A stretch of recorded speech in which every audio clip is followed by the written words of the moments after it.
Bəzən deyirlər ki, hər şey Quran-ı Kərimdə yoxdur. Əslində var, sən düzgün anlamırsan. Tabiindən birinə ismini unutmuşam, səhv etmirəmsə İbn Sirin olmalıdır, Allah hamd olsun biləndi. Gəlib soruşurlar ki, Quranda hər şey var, deyir bəli var. Deyir çörək bişirməyin tərifi var Quran, deyir var. Deyir hardadır?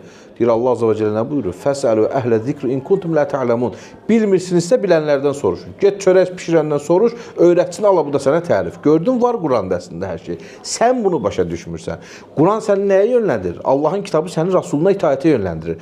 Namaz qılmağı əmr edir və Rasuluna itaətə yönləndirir. Gedib namaz qılmağın o vaciblərini, şərtlərini, rükunlarını, müstəhəblərini nədə öyrənirsən? Peyğəmbər sallallahu aleyhi və səlləmin uygulamasında öyrənirsən. Gördün Quran sənə hər şeyi öyrətdi, hər şeyi bildirdi.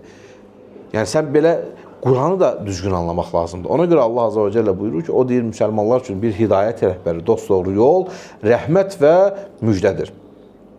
Həmçinin Quran-ı Kərim elhamdülillah qorunmuş bir kitabdır. Necə Allah Azza və Cəllə buyurur ki, İnnə nəhnu nəzzəlnə zikrə və innə ləhu ləhafizun. Şübhəsiz ki, onu biz endirdik, zikri biz endirdik və onu da biz qoruyacağıq. Və Nisa surəsi 113-cü ayədə Allah Azza və Cəllə buyurur ki, və ənzəlallahu aleykəl kitəbə vəl hikmə. Allah Azza və Cəllə sənə kitabı və hikməti nazirlədi. Təfsirlərdə baxırıq ki, o hikmət nədir? Rasulullah sallallahu aleyhi və səlləmin sünnətidir. Necə ki, Allah Rasulü sallallahu aleyhi və səlləm özü deyir ki, Ələ inni əteytul kitəbə və misləhu, mənə kitab və onun misli verildi. Allah Rasulü sallallahu aleyhi və səlləm o misl nədir? Əlbəttə ki, Rasulullah sallallahu aleyhi və səlləmdən bizə qalan, onunla yaşadığı həyat, sözü, əməli, o sünnəsidir.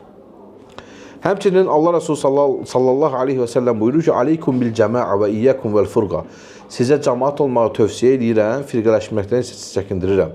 Fə innə şeytanə mə'l vahidi. Şübhəsiz ki, şeytan bir kəslə bərabərdir. Və xva min itnin əb'ad. İki kəsdən daha uzaqdır.